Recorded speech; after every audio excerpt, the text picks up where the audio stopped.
이사야 44장 21절에서 28절 말씀, 저희는 계속해서 이사야 말씀을 살펴보고 있습니다. 제가 대신 봉독해 드릴게요.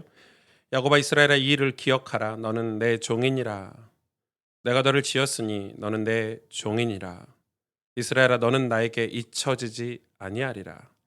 내가 내 허물을 빽빽한 구름같이 내 죄를 안개같이 없이 하였으니 너는 내게로 돌아오라.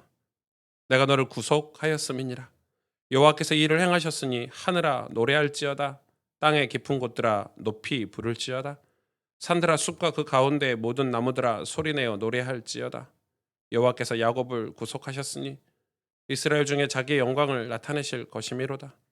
내 구속자여, 모태에서 너를 지은 나 여호와가 이같이 말하노라. 나는 만물을 지은 여호와라. 홀로 하늘을 폈으며 나와 함께한 자 없이 땅을 펼쳤고 헛된 말을 하는 자들의 징표를 패하며 점치는 자들을 미치게 하며 지혜로운 자들을 물리쳐 그들의 지식을 어리석게 하며 그의 종의 말을 세워주며 그의 사자들의 계획을 성취하게 하며 예루살렘에 대하여는 이르기를 거기에 사람이 살리라 하며 유다 성읍들에 대하여는 중건될 것이라. 내가 그 황폐한 곳들을 복구시키리라 하며 기품에 대하여는 이르기를 마르라. 내가 내 강물들을 마르게 하리라 하며 고레스에 대하여는 이르기를 내 목자라. 그가 나의 모든 기쁨을 성취하리라 하며 예루살렘에 대하여는 이르기를 중건되리라 하며 성전에 대하여는 내 기초가 놓여지리라 하는 자니라. 아멘. 오늘 하나님께서 바벨론에 포로된 이스라엘 백성들을 통해서 다시 회복해야 될 하나님의 성, 다시 성이 재건될 것이다. 너희가 다시 회복될 것이다. 이런 메시지를 주고 계십니다. 아마 다음 주 45장, 46장에 가서 어떤 방법으로 어떻게 우리를 회복하실지에 대해서 자세히 기록이 될 것 같고요. 이사야 말씀이 이렇게 한 챕터 이렇게 말씀을 조금씩 나누고 있어서 그 속에서 우리가 매주 드는 말씀들을 조금 조합하고 연결해서 우리 삶에 적용하는 그런 시간들이 여러분에게 꼭 있어야 될 것 같아요. 저는 은혜를 어떤 일순간의 은혜를 받기도 해요. 이 사도 바울이 다메섹 도상에서 예수님 믿는 사람을 잡아 죽이러 가다가 호련히 하늘로부터 임한 빛으로 인해서 갑자기 변화됐다. 이렇게 우리는 그런 수련회 같은 데 가서 어떤 갑자기 뭔가 깨달음, 콘스탄티노스 황제처럼 하늘의 십자가 형상을 보고 갑자기 예수님을 믿는다 이렇게 생각하지만, 사실은 자세히 들여다보면 어떤 예수님을 믿고 은혜를 받고 변화되고 어떤 응답을 받는 것은 일생 전체를 통해서 하나님이 하신 일이라는 걸 우리는 알 수 있어요. 오랜 시간 일생을 통해서. 그래서 신앙은 어떤 잠깐의 순간에 뭐든지 뭔가 깨달음도 있을 수 있고 변화도 있을 수 있지만, 그 순간의 깨달음이 과거에 하나님이 하시는 일들과 또 그 미래에 하나님이 하실 일들이 다 연결되어서 우리에게 깨달음을 주는 거라고 생각이 들어요. 그래서 우리의 이런 과정들, 신앙은 과정이 굉장히 중요합니다. 이 과정이 없는 이 열매는 없거든요. 결과는 없거든요. 그래서 이 아비투스라는 이런 단어가 있어요. 이 아비투스의 사전적인 의미는 이 프랑스 사회학자 이 피에르 부르디에가 쓴 이 말인데, 처음으로 이렇게 정의를 내리고 있어요. 사전적인 의미는 타인과 나를 구별짓는 취향, 습관, 아우라, 이렇게 기록되어 있고요. 또 하나는 사회 문화적 환경에 의해 결성되는 제2의 본성, 이렇게도 기록되어 있고, 또 하나는 계층 및 사회적 지위의 결과이자 표현, 이렇게 기록되어 있어요. 좀 어려운 말 같죠? 이 아비투스를 왜, 좀 아비투스가 무슨 말이냐? 쉽게 말하면 이 아비투스는 내가 어떤 열매와 결과를 내는 습성, 습관인 거죠. 그럼 내가 내 인생이 예를 들어서 열매가 썩은 열매를 맺는 그런 썩은 인생이었는데, 뿌리가 썩었는데, 그러면은 나 좋은 열매를 맺고 싶어 하면은 이 습관, 습성을 통째로 바꿔야 되는 거죠. 리셋하고 새로 해야 되는 거예요. 그래서 제2의 본성이다. 그런데 역사적으로 보니까 이 사회학자 피에르 부르디에가 이 논문을 발표하면서 역사적으로 보니까 항상 어떤 나라든 어떤 문화든 뭔가를 꽃피울 때는 이런 인내의 과정이 있었다는 거예요.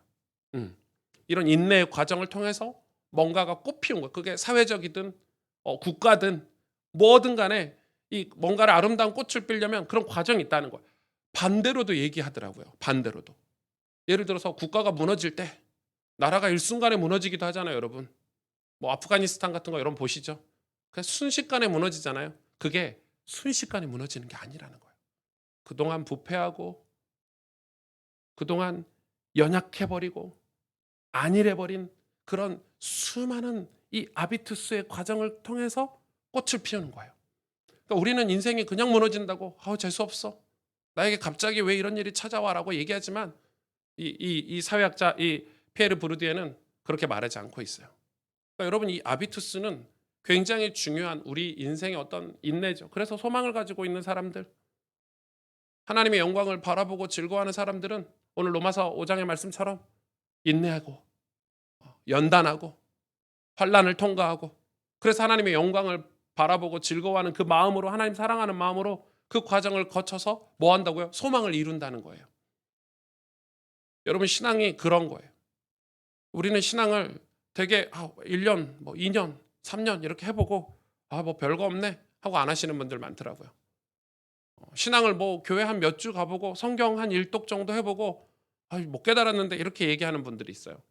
그래도 여러분 우리가 운동, 농사, 농부, 경기하는 자 이런 거 통해서 알 수 있잖아요. 저도 그런 경험을 진짜 많이 했거든요. 제가 제일 크게 한 경험 중에 하나는 이 독서인데 제가 이 대학교를 진학하면서 제가 저 실업계 고등학교 나왔거든요. 공고 나와가지고 신학교를 갔어요. 그러니까 공부를 잘한 건 아니죠. 제가 책을 읽어봤겠어. 시골에서 소풀이나 뜯고 다니는 그런 사람이었는데 그러다가 이제 신학교를 갔는데 따라가질 못하겠는 거예요. 학교 수업을 따라가지 못하고 배경 지식이 많이 없으니까.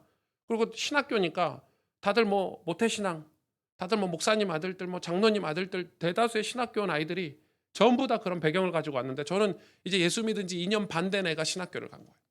성경도 읽어본 적이 없죠. 그러니까 학교 수업이 따라가기가 얼마나 벅찬지 엄청 낙심이 됐어요. 제 삶도 무너지고 낙심이 되고 제 선배가 하는 얘기예요. 야, 네 나이가 이제 20살이고 21살인데 벌써 그러고 낙심하고 있으면 어떡하냐. 이제부터 하면 되지. 이러면서 저에게 해주는 게 성경을 읽으라는 거. 저는 그 전까지 성경을 읽으라고 교회에서 들어보질 못했거든요. 네. 성경을 읽으란 말을 처음 들어봤어. 그리고 성경 읽는 모임이 있더라고요. 제 친구들 신학교에. 스터디 그룹처럼 하루에 2시간씩 도서관에서 성경 읽는 그냥 아무것도 안 해요. 그냥 2시간씩 같이 읽으면 힘이 되니까 그게 공동체 성경 읽기 힘이에요. 성경을 읽고 아무것도 안 해요. 정말 지루해요. 처음에는 엉덩이가 막 미칠 것 같아. 나가서 농구도 하고 싶고 바람도 쐬고 싶은데 다 같이 한 2시간 선후배들이 앉아서 성경책 읽고 있어요. 여러분 이게 얼마나 고통스러워요. 저는 신학교에서 그걸 한 거예요. 그리고 그 선배가 하는 얘기가 책을 읽으라는 거예요. 제가 그때부터 독서에 이제 저는 책을 그전에는 읽어본 적이 없죠. 신앙서적 같은 걸 읽어본 적이 없어요. 그래서 제가 신앙서적을 몇 권 추천해 주시더라고요. 그 선배가 하는 얘기는 이 두란노에서 나오는 이 기독교 인물전이 있대. 그 당시에 막 두란노 서원에서 두란노에서 이 기독교 인물들을 번역해 가지고 막 쏟아져 나올 때예요. 90년대 중반에. 그때 제가 그 책들이 있는데 시티 스터드나 이런 믿음의 사람들에 관한 책들이 쏟아져 나오는데 그런 책들을 읽으면서 우와, 다 나하고 비슷한 사람이구나.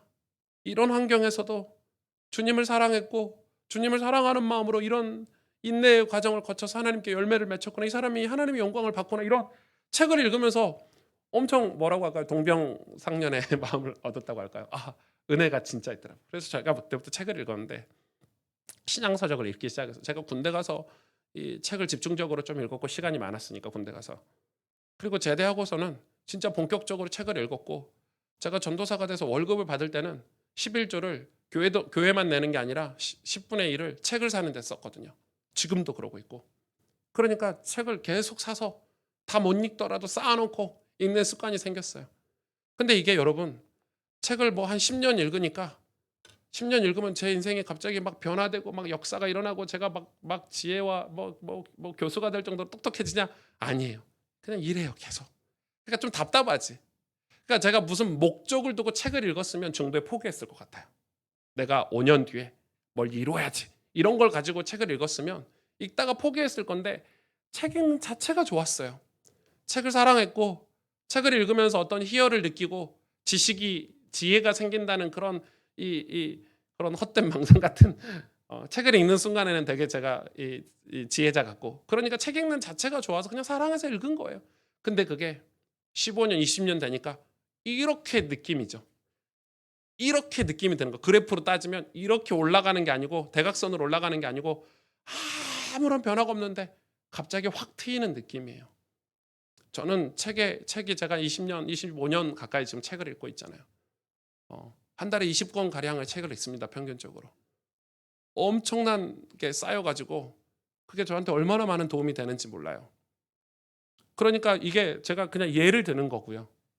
우리 신앙이 그렇다는 거예요. 이 인내. 여러분 농사 지면 그러잖아요. 씨앗을 심어놨는데 이게 안 나와 밖으로.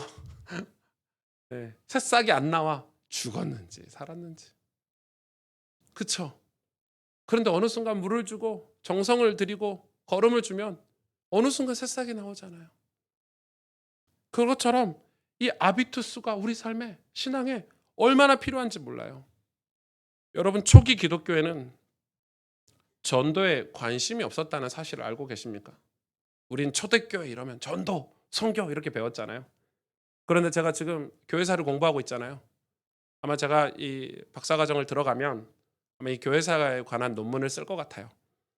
이 초대교회 이러면 전도, 선교 우리는 들었지만, 제가 초대교회 자료를 살펴보니까 이 사람들은 전도, 선교에 관심이 한 개도 없었어요. 그런 프로그램도 없었고요. 전도, 선교가 뭔지도 모르는 사람들이에요. 그런데 우리가 왜 전도, 선교가 초대교회를 우리가 모델을 삼냐? 그 과정이 우리하고 조금 달라요. 그 사람들은 외형적인 성장보다 전인격적인 자신의 변화에 훨씬 더 주목하고 집중하고 관심이 거기에 더 있었어요. 그들은 예수님을 닮고 싶어서, 예수님의 말씀을 자기 삶에서 이루고 싶어서, 예수님을 따라가고 싶어서 엄청난 인내를 했어요. 핍박을 견디었고, 또 이 하나님 말씀으로 자기를 철저하게 교육했고, 그리고 뭐예요? 하나님께 뜨겁게 예배하는 거를 목숨보다 더 중요하게 여겼어요. 그들이 가지고 있는 그 감사와 감격, 간절함으로 그들이 엄청난 기초를 형성한 거죠. 기초. 어떤 이 뜨겁고 이 말씀이 성취되는 그런 사랑과 용서의 공동체가 형성된 거예요. 역설적으로 그렇게 기초를 세웠는데 밖에서 사람들이 몰려 들어온 거죠. 근데 우리는 그 밖에서 사람들이 몰려 들어오는 걸 전도 선교로 보는 거잖아요.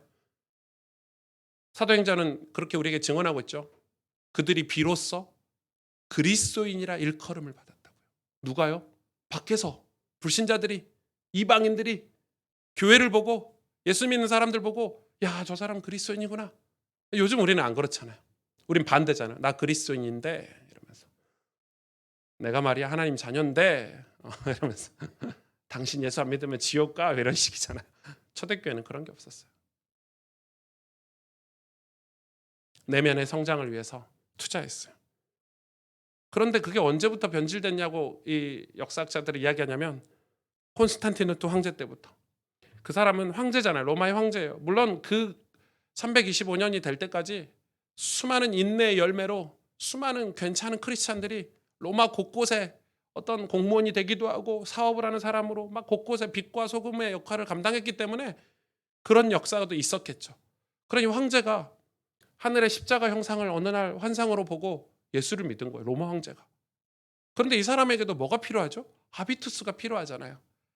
십자가를 통과하고 연단하고 인내를 통과해서 하나님이 나와 함께 하시는구나, 내가 천국 갈 백성이구나, 내가 죄인이었구나, 이런 거 깨달아야 되잖아요.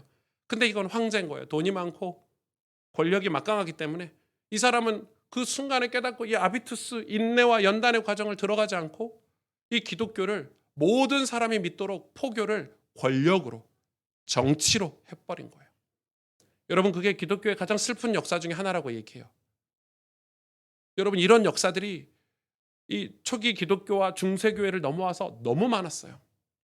이걸 오늘 설명하기는 굉장히 긴 시간이 필요하고, 그래서 그 조급함이 외적인 성장. 그래서 여러분, 전도와 선교를, 그 시대의 전도와 선교를 뭐라고 얘기하냐면 폭력적이라고 얘기하는 거예요. 십자군 전쟁을 일으키고 강압적으로 사람을 죽여가면서 예수님 믿으라고, 너네 예수님 안 믿으면 너네 나라에 우리가 주는 원조를 다 끊겠다고, 이런 식으로 그 전도와 선교를 폭력적으로 한 거예요. 그게 중세교회 역사가잖아요. 여러분, 그래서 교회가 세워지고 강력한 교회의 권력이 세워졌지만 실상은 영혼은 다 죽었잖아요. 그건 예수님이 원하시는 교회 모습이 아니에요. 놀랍게 오늘날 우리들의 교회 모습이 딱 그렇게 폭력적이에요.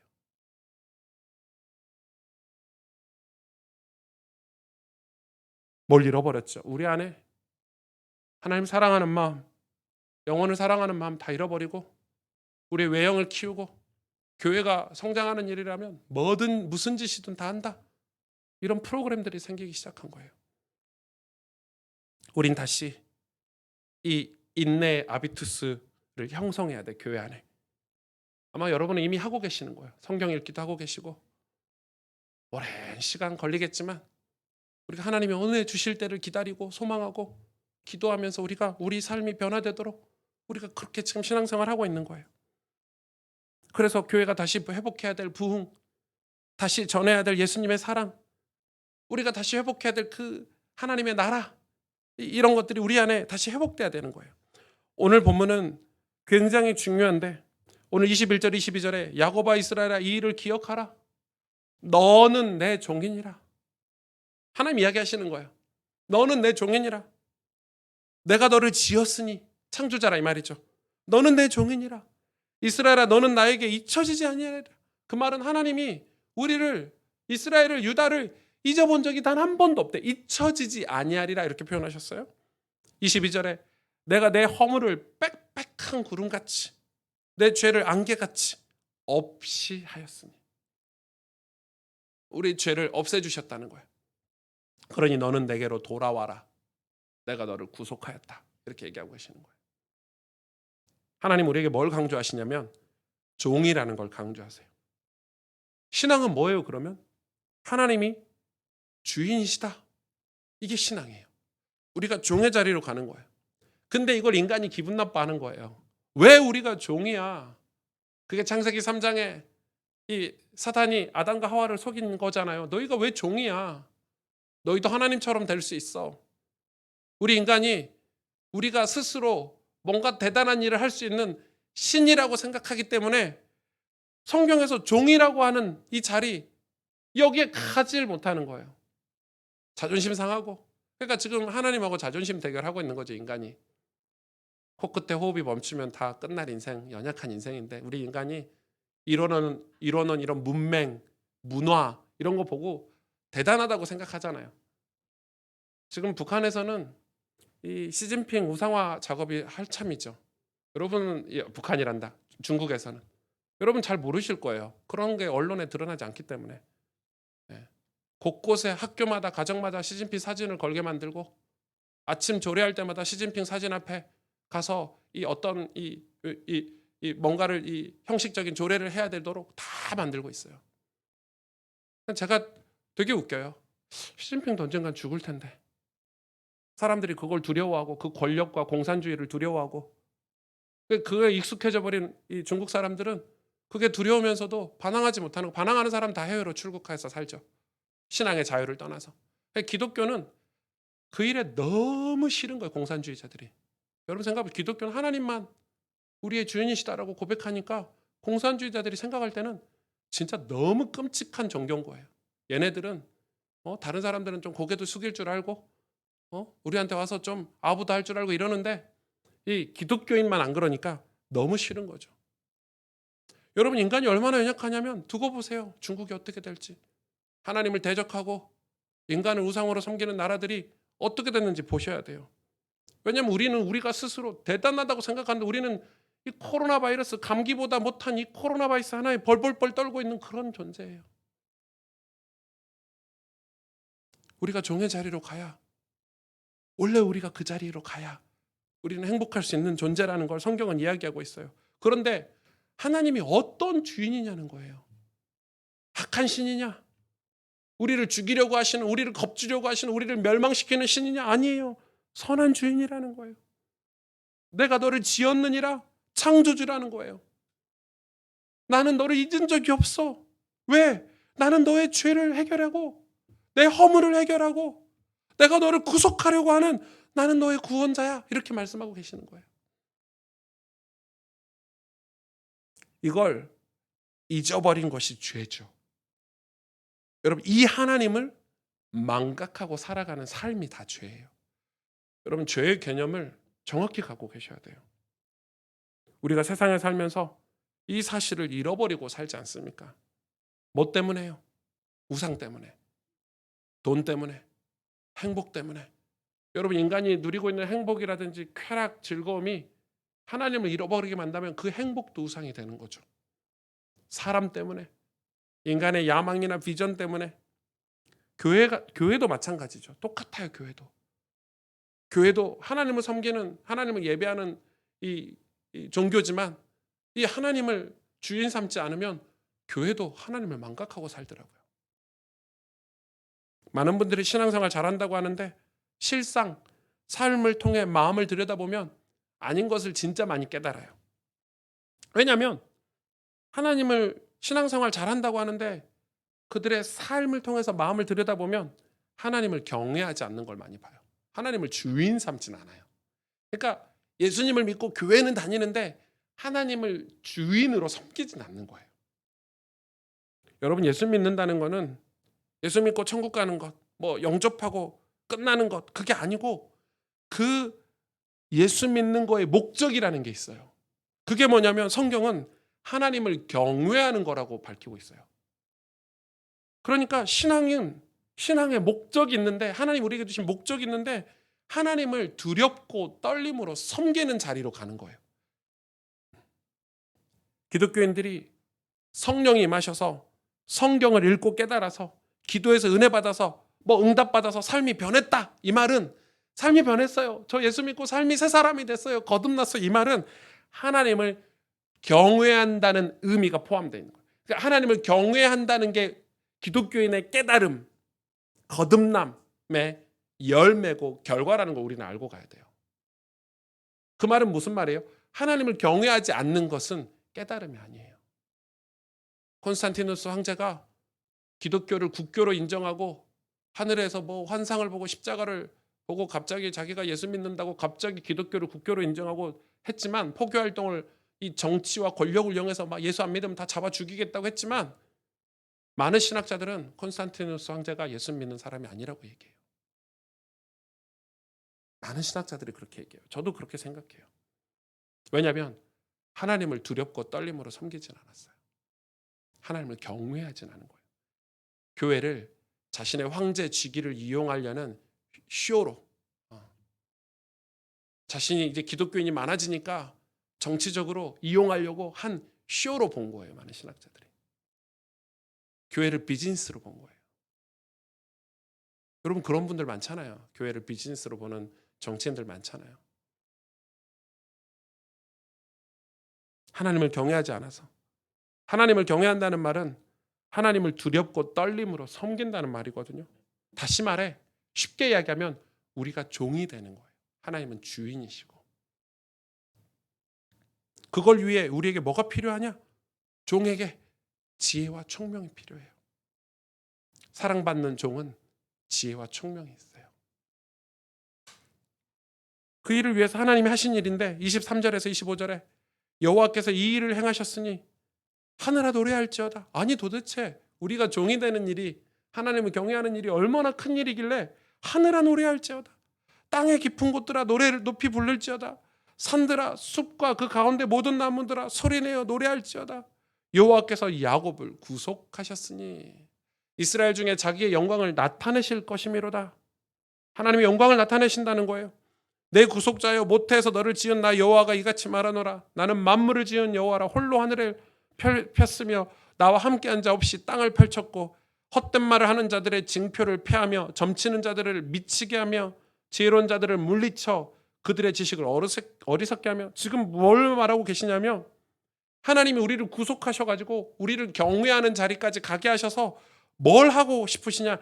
자기의 영광을 드러내신다는 거예요. 인간의 영광이 아니라 하나님 당신의 영광을 우리의 삶을 통해, 경외하는 자들을 통해서, 종의 자리에 간 자를 통해서 드러내시겠다는 거예요. 근데 그게 얼마나 큰 일이냐?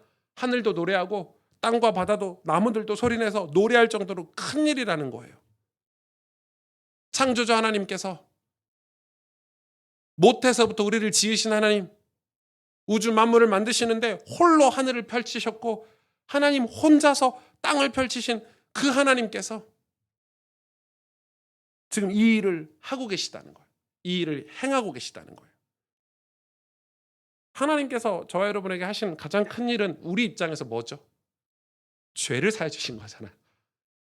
여러분, 이 주인이 종의 죄를 사해 주는 거, 제가 이 종에 대해서 지지난주에 설교했잖아요.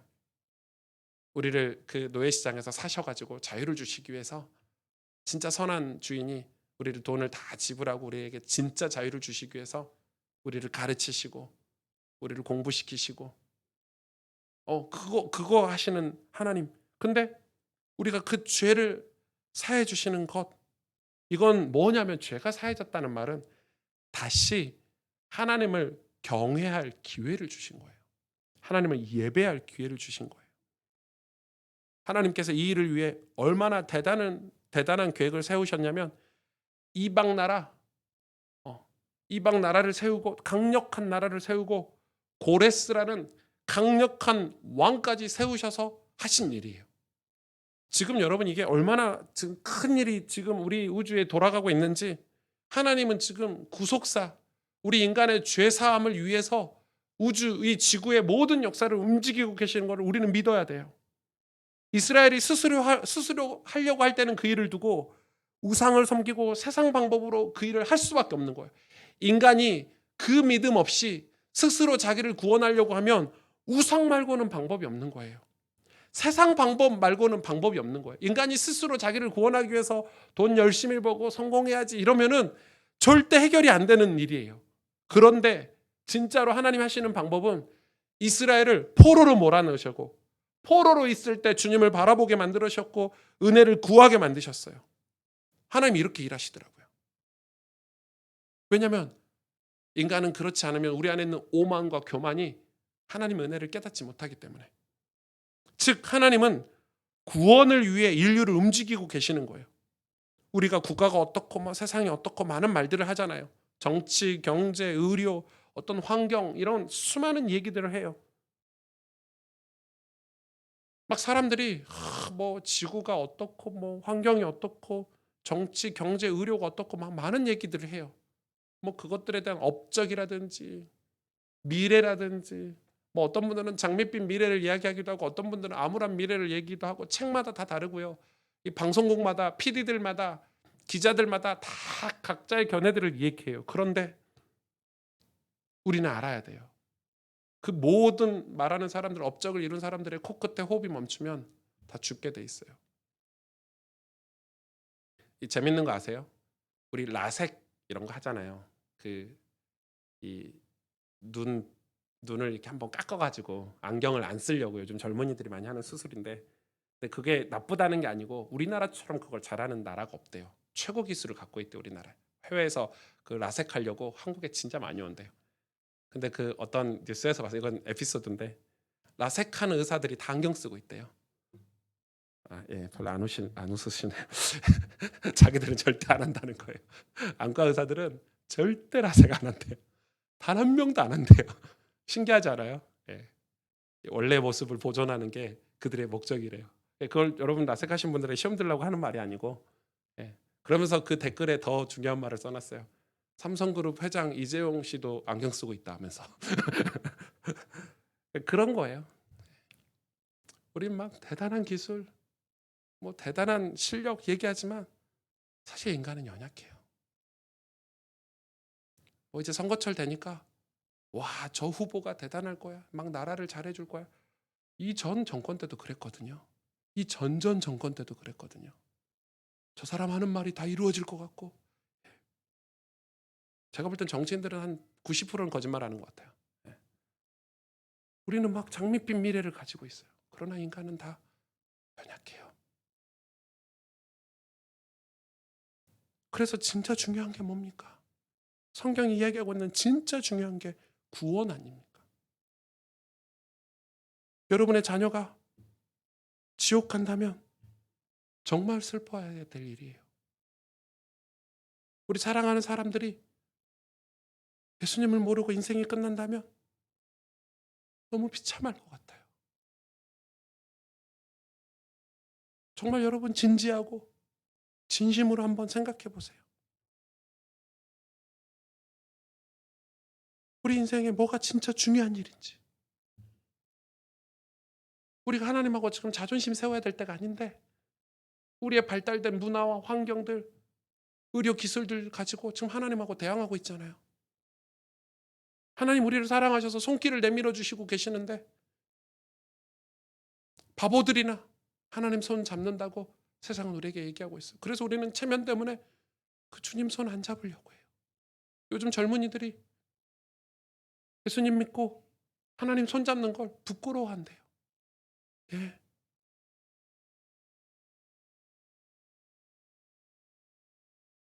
그래서 그들이 잘 살고 있습니까? 그래서 그들이 거룩하고 올바른 삶을 살고 있습니까? 하나님이 지금 뭘 우리에게 말씀하고 계시냐? 26절에서 28절에 그의 종의 말을 세워주며 그의 사자들의 계획을 성취하게 하며 예루살렘에 대하여는 이르기를 거기에 사람이 살리라 하며 유다 성읍들에 대하여는 중건될 것이라 내가 황폐한 곳들을 복구시키시리라 하며 기품에 대하여는 이르기를 마르라 내 강물들을 마르게 하리라. 강은 세상을 이야기한다고 그랬죠. 물, 다 핍박, 환란을 이야기한다고 그랬죠. 마르라. 마르게 하신대요. 근데 이 일을 두고 누굴 사용하시냐? 28절에 고레스에 대하여는 이르기를 내 목자라. 그가 나의 모든 기쁨을 성취하리라 하며 예루살렘에 대하여는 이르기를 중건되리라. 성전에 대하여는 내 기초가 놓여지리라.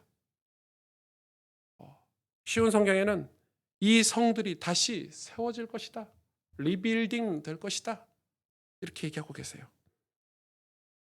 하나님은 그런 저와 여러분의 인생에 다시 뭘 세우려고 하시냐면 기초를 세우신다는 거예요. 기초. 다 무너져 버렸어요. 성도 무너지고 예루살렘도 무너지고 우리 인생도 무너지고. 그런데 하나님은 왜 우리를 무너뜨리셨냐?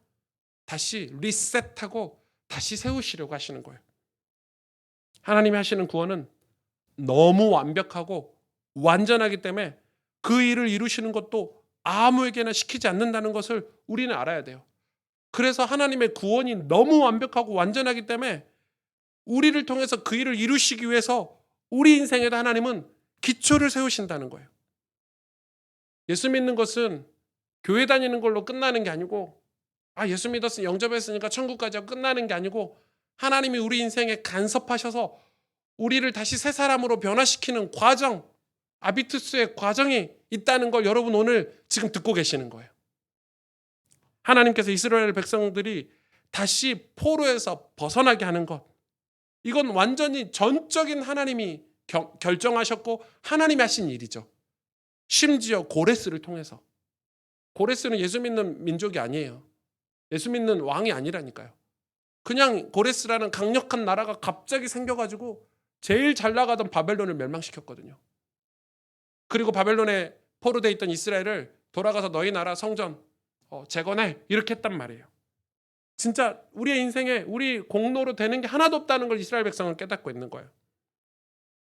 그들이 그러나 돌아가는 과정은 에스라서에나 느헤미야서에 기록되어 있어요. 정말 하나님이 원하시는 것이 성을 재건하는, 건물을 재건하는 게 아니라는 것을 느헤미야나 에스라서에는 알고 있어요. 아비투스, 즉 이스라엘 백성이 회개하고 그들의 삶에 세워지는 신앙이 하나님의 목적이었다는 걸 알고 있는 거예요. 그 신앙이 세워지고 자기 삶에 하나님 앞에 회개하고 하나님을 경외하는 삶이 세워지는 시간표를 두고 뭐죠? 고레스 왕을 세워서 일하시고 계시는 거예요. 그래서 이스라엘 백성이 이 돌아가기 전에 학사 에스라를 통해서 성경 말씀을 낭독하죠. 여러분 성경을 설교한 게 아니라 모세오경을 그냥 읽었어요. 난리 났죠. 눈물바다 됐어요. 회개하고 통곡하고 난리 났어요.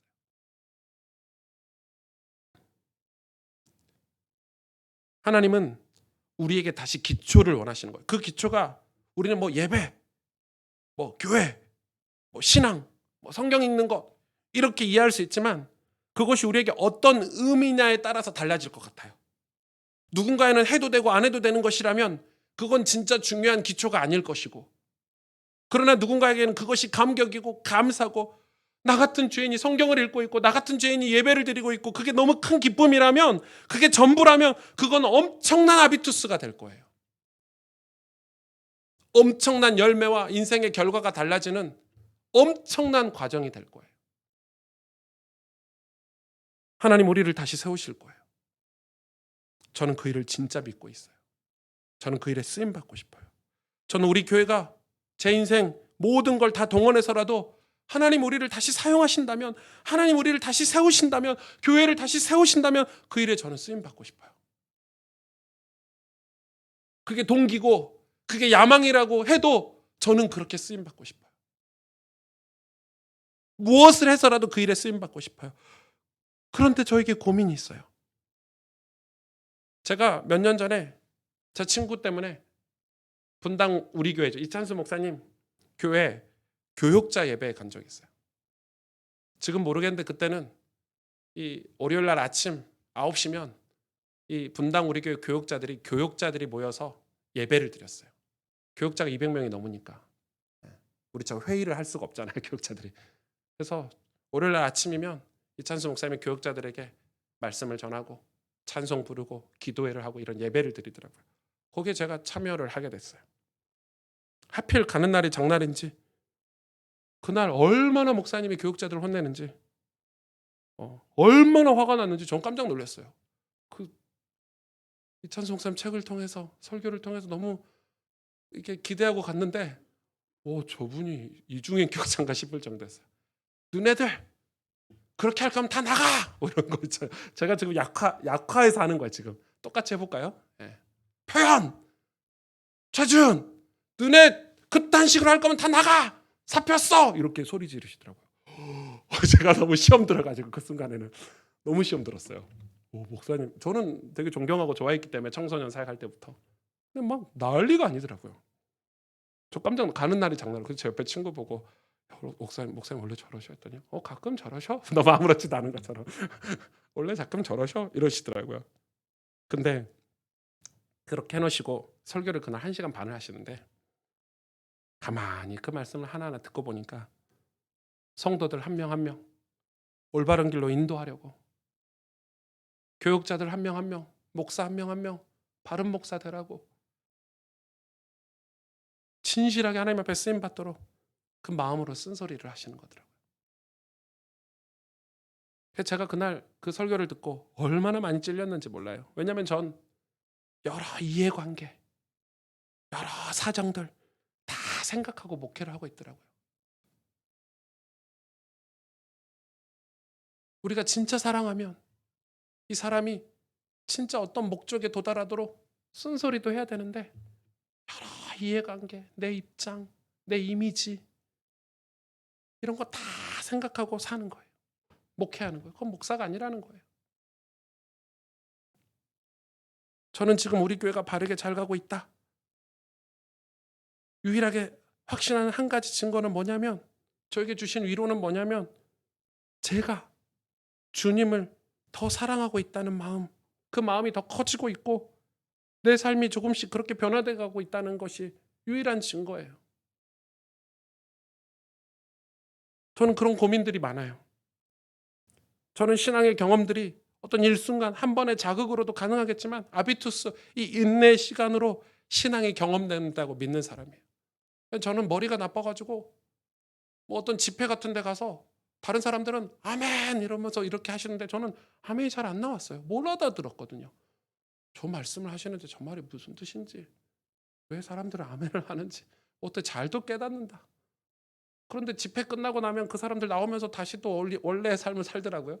저게 아멘을 해야 될 삶인가? 저 너무 고민이 되는데 그 단어 하나가 고민이 되고, 아니 여러분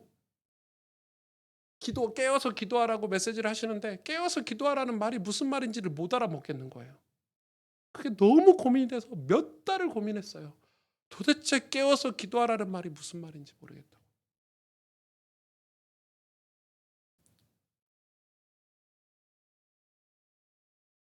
한순간의 깨달음이 아니라 오랜 세월을 넣어서 주님의 은혜구나. 내 인생이 주님의 은혜 아니었으면 안 되었구나. 이런 고백하는 신앙이 진짜 신앙 아닐까요? 그러기 위해서 우리는 기초를 다시 세워야 돼요.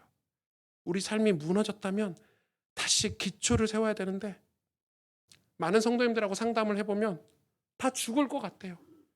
온 주변이 꽉 막혀서 깜깜하대요. 그런데 여러분 아세요? 반드시 살 길이 있어요. 반드시 살 길이 있어요.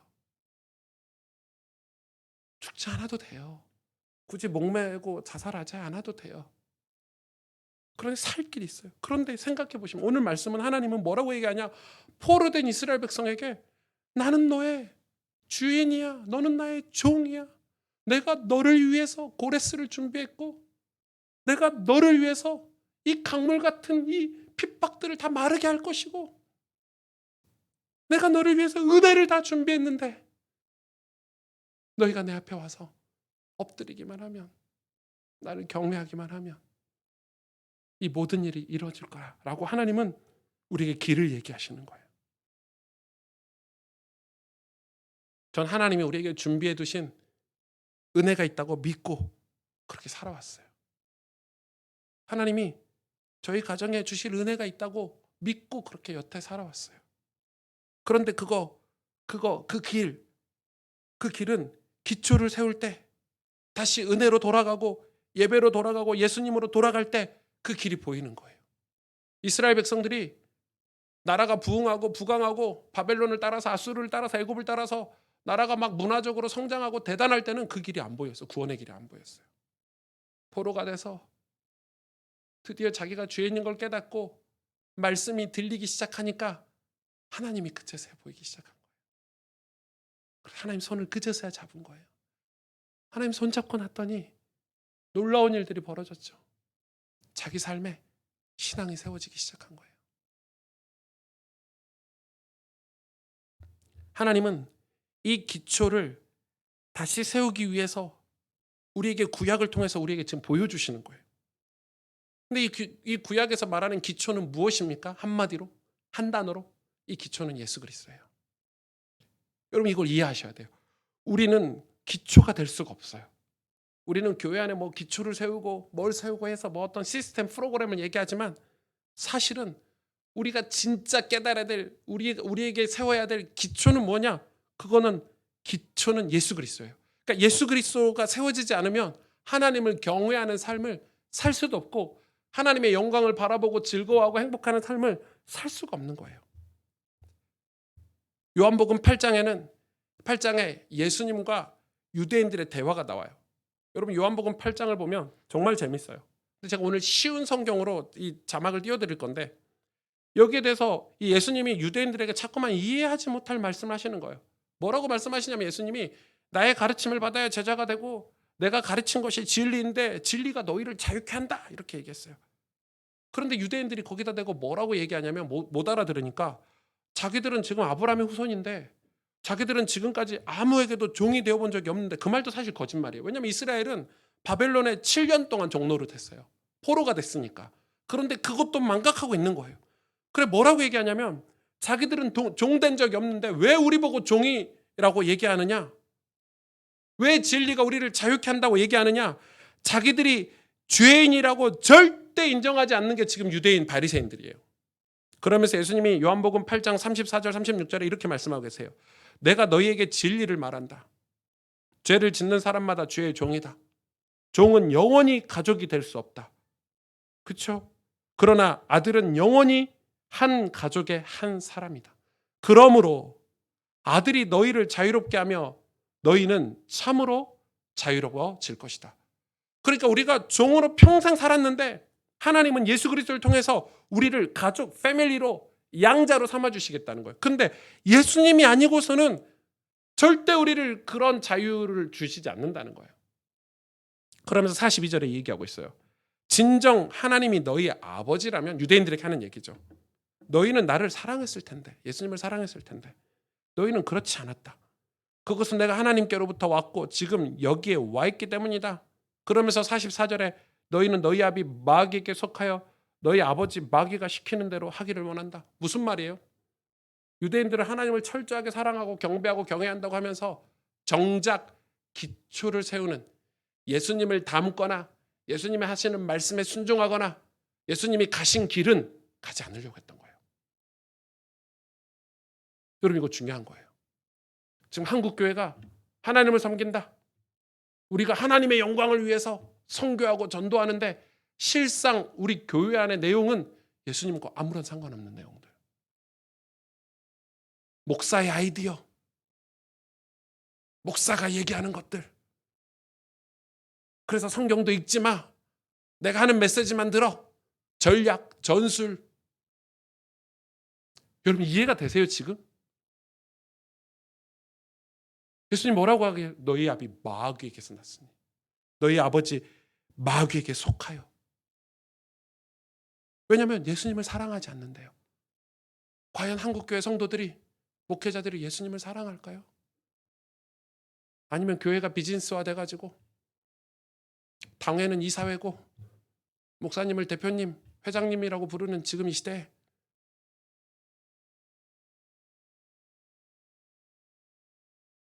우리가 속는 거죠. 그 아버지를 사랑하는 게 아니라는 거예요.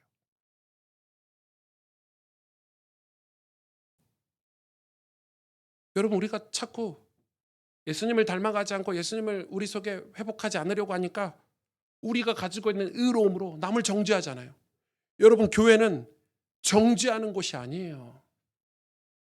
정죄는 하나님이 죄에 대해서 하시는 거지, 인간이 구원받았다고 해서 구원받지 못한 사람을 정죄하는 게 아니란 말이에요.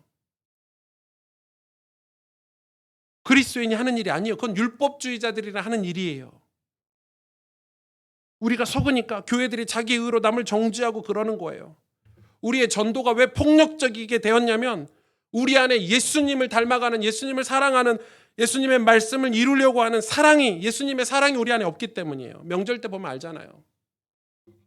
명절 전에, 추석, 설 연휴 전에 주보에다가 그런 미션들을 주잖아요. 한국 교회들이. 명절 때 친척들을 이렇게 전도하세요. 가가지고 전도 안 붙이고 설거지도 안 하고, 어른들한테 말하는 건 저희 용기가 없으니까 조카들 붙잡아 놓고 예수님 영접하면 내가 지옥 간다 이러면서 애들이 가서 쪼르르 다 말하죠. 엄마, 이모가, 고모가 예수님 안 믿으면 지옥 간다 이러. 들보 누워가지고 TV나 보고 있고. 너무 전도가 폭력적이지 않아요? 그래놓고 교회 와가지고 이번 추석 때는 또 간증 집회, 명절 끝나고 이번 추석 때는 제가 저희 조카들을 다 영접시켰습니다. 아멘, 할렐루야. 예. 평생 예수 안 믿죠. 평생 교회 꼴도 보기 싫다 그래요. 지금 그게 한국교회 폭력적인 전도 아닙니까? 그게 예수님을 배우지 않아서 그래요. 예수님 어떻게 전도하셨습니까? 예수님 어떻게 전도하셨습니까? 예수님이 전도하셨습니까? 아니죠. 사랑하셨죠. 그들의 발을 씻기고 그들과 함께 식사하고 그들의 아픈 가슴 상처를 어루만져 주시고, 그게 예수님이 하신 사역 아닙니까?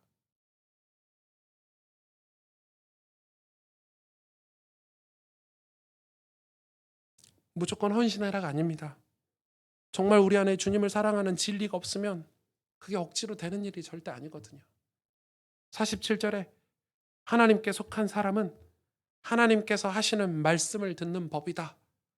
너희가 하나님의 말씀을 듣지 않는 것은 너희가 하나님께 속해 있지 않기 때문이다. 무서운 말씀이에요.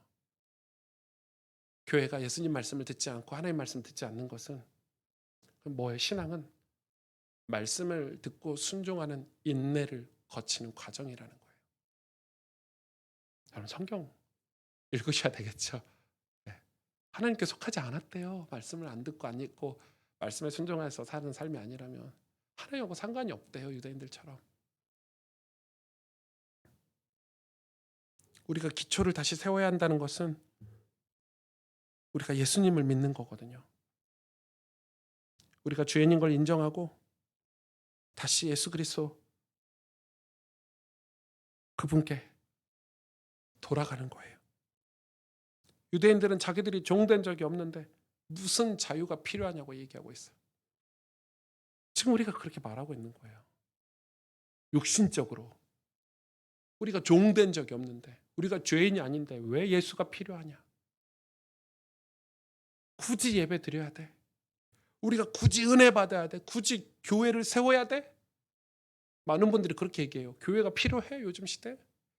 기독교인들이 하는 얘기예요. 교회가 필요 없나요, 여러분? 우리가 다 이 나라가 공산주의자가 되든지 뭐 이상한 나라가 돼가지고 교회 없었으면 좋겠습니까? 우리 자녀들 세대? 전도서 12장 13절 14절에 이 전도서의 결론을 이렇게 맺고 있어요. 우리의 기초에 대해서 이렇게 결론을 맺고 있다고 생각해요. 세상 만사의 결론을 들었으니 하나님을 경외하고 그분의 명령을 지키라. 이것이 사람이 해야 될 본분이다. 사람이 해야 될 본분, 그게 뭐예요? 하나님은 선악간의 모든 행위와 남몰래 하시는 모든 일을 심판하실 것이다. 그러니까 사람이 해야 될 본분이 뭐라고 지금 전도서의 전도자가 얘기하고 있냐면 하나님을 경외하고 그분의 명령을 지켜라. 세상 만사의 모든 결론이 다 전도서를 통해서 이야기하잖아요. 다 허무하고 헛된 것이고 그러나 중요한 것이고 이걸 해야 되고 하지 말아야 되고 이런 얘기를 하면서 이 세상 만사의 결론을 우리가 다 알고 있지만 하나님을 경외하고 그분의 명령을 지키는 것, 그게 사람이 해야 될 본분이다 라고 가르쳐주는 거예요. 우리가 예수 믿는 이유는 하나님을 경외하는 삶을 회복하는 거예요. 하나님을 경외하는 신앙으로 돌아가는 거예요. 그것을 위해서 리셋이 필요하다면 리셋을 해야 돼요. 기초가 무너졌기 때문에, 기초가 없기 때문에, 성이 무너졌기 때문에, 그래서 무너진 성들을 다시 수리하고, 이 성을 수리한다는 것은 여러분 나중에 느헤미야 설교를 하겠지만 우리의 더러운 죄악을 제거하고 무너진 예배와 신앙을 회복한다는 의미거든요. 여러분 우리 교회 건물 지을 때 느헤미야 설교 저는 안 합니다. 그 얘기가 아니기 때문에. 우리 교회 건물은 건축업자들 불러가고 돈 주고 건물 지으면 돼요. 우리가 필요한 예배당 이거예요. 초등부실 이렇게 지어주세요.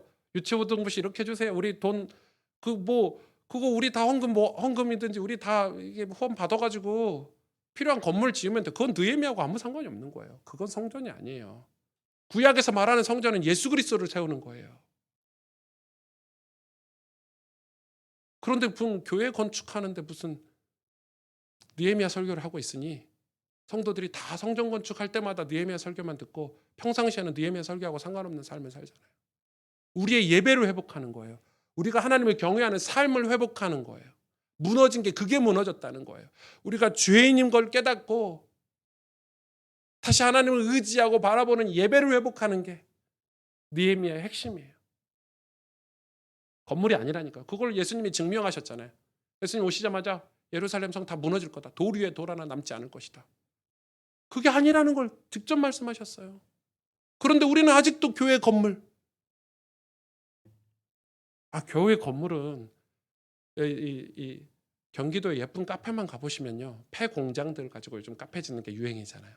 진짜 예뻐요. 진짜 우리도 어디 폐 공장 하나 나왔으면 정말 교회 예쁘게 할 수 있을 것 같아요. 주차장 넓고 산속에다가. 그런 데 가보면요. 저렇게 지으면 돼요. 아이들이 좋아하는 곳, 어른들이 예배드리기 좋은 곳, 그런 거 찾아서 하면 돼요. 그게 중요한 게 아니에요.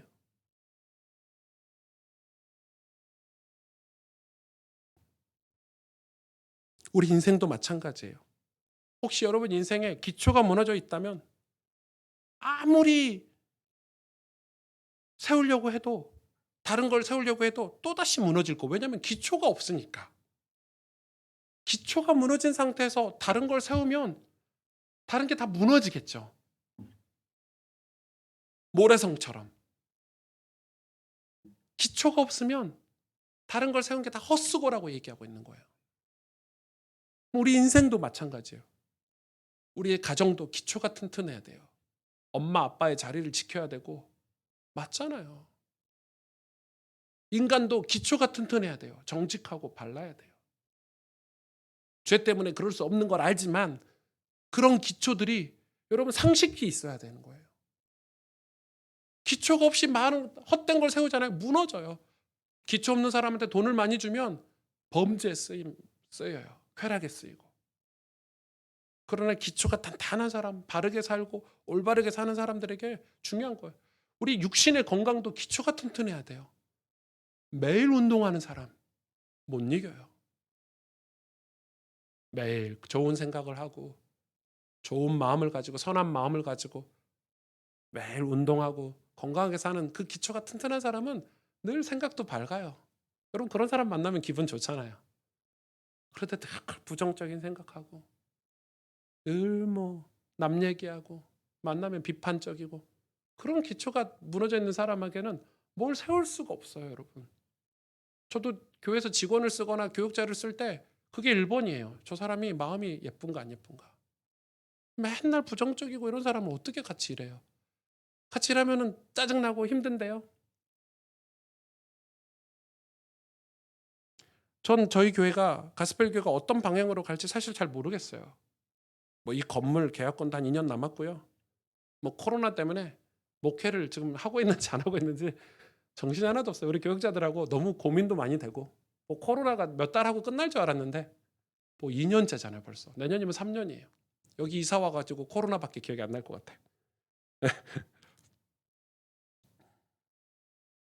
우리 교육자들 이제 다 신학교 졸업하지. 우리 태영 아이들은 막 태어나고 있지. 그런데 그 모든 일들은 우리가 감당해야 될 사명보다 결코 크지 않아요. 저는 만일 우리 교회가 하나님이 허락하신다면 정말 하나님이 은혜를 주신다면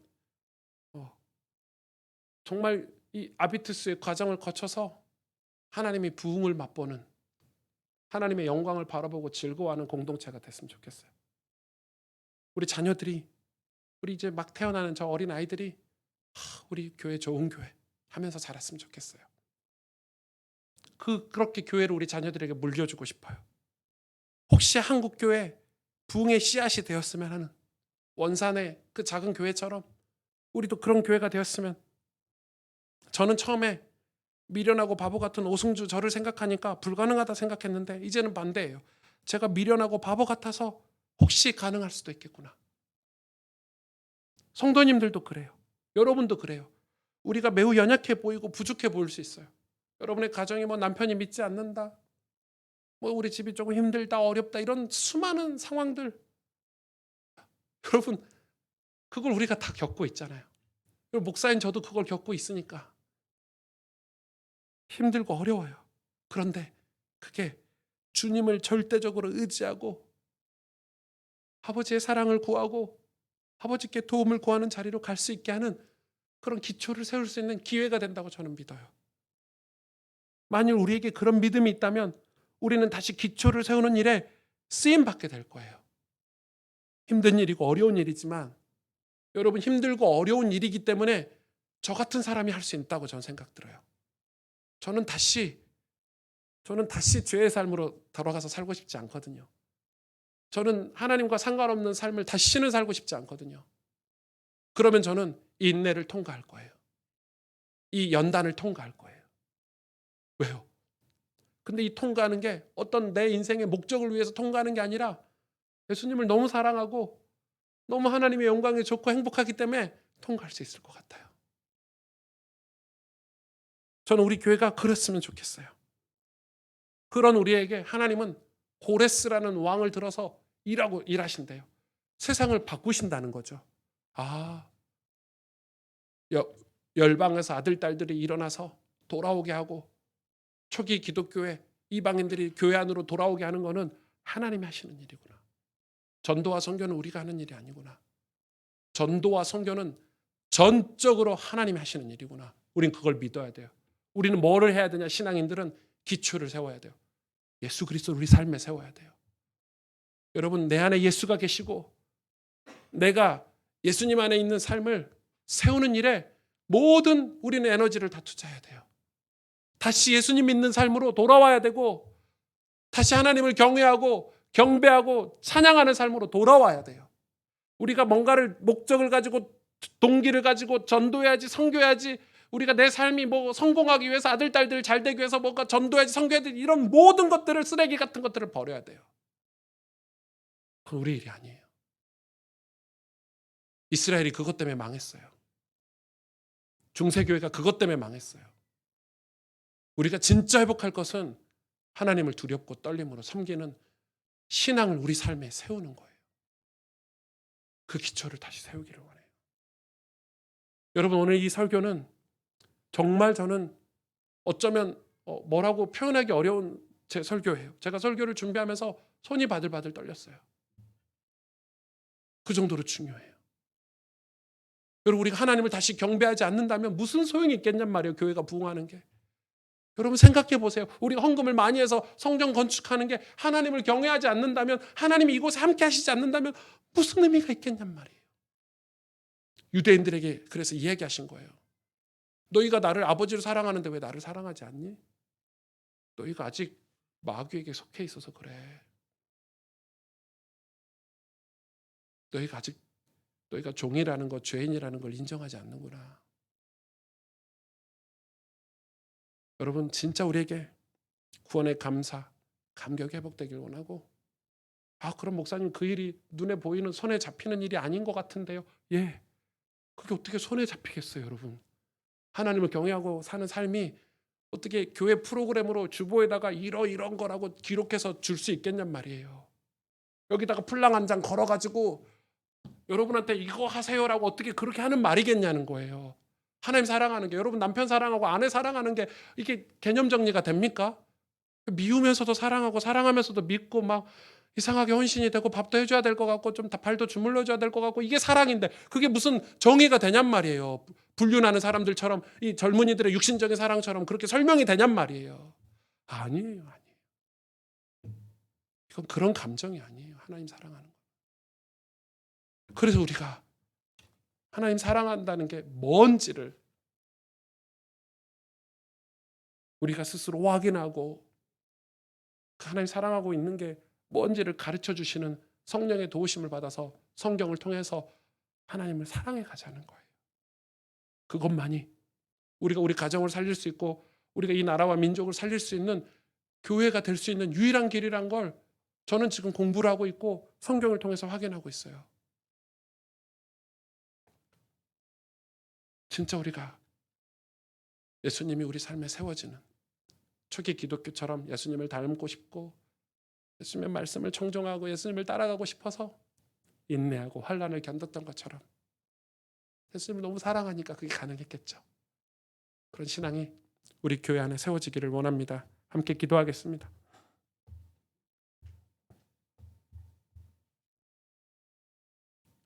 하나님께서 우리에게 세우고자 하시는 기초는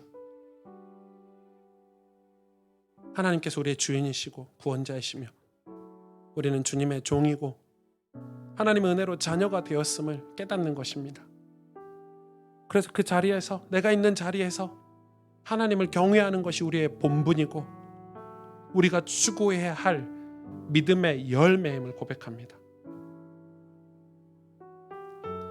주님을 더욱 사랑하고 주님의 음성 듣기를 사모하며 예배를 흠모하는 변화된 새 사람으로 거듭나야 될 이유가 무엇이냐면 주님을 경외하는 삶이 되기 위해서입니다.